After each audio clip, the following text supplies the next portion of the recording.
So I want to touch upon the American Apparel campaign. Sure. I know that they are selling goods there, and one article I read 2,000 items, blah blah blah blah blah. Right. But the very interesting part of that campaign is they gave a 15% discount ticket to be used for the real life, real store.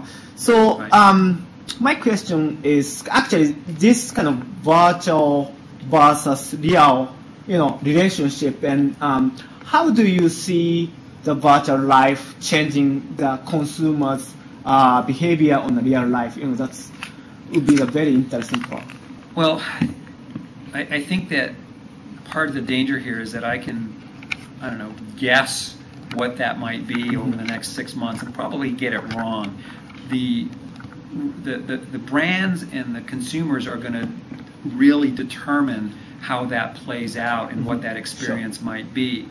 I can say that there are a lot of companies beyond American Apparel that are now coming into Second Life and looking at trying different activities and different ways of creating awareness and also creating monetization with not only the Second Life users, but creating their own communities to come in and share some form of experience with the brand.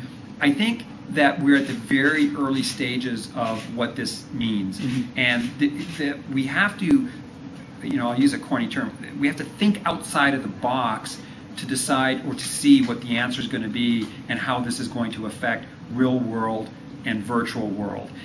One of my benchmarks, my own personal benchmarks, is the day that a retailer uses Second Life avatars in their real world store to advertise clothing or some aspect of their business, and similarly at the same time represents their real world goods in Second Life, and there's a seamless ability to move between the two to give the users an experience related to that brand. That day is coming.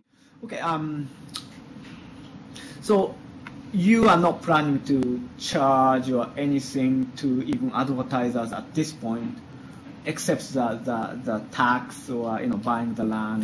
Those are our revenue sources today. That is correct. Yeah, we have a small transaction fee associated with Linden dollars when we sell them, but it's mainly to cover things like credit card charges and fees that are associated with billing systems that we use. Okay. So just in general, our philosophy is to minimize the amount of taxation that occurs.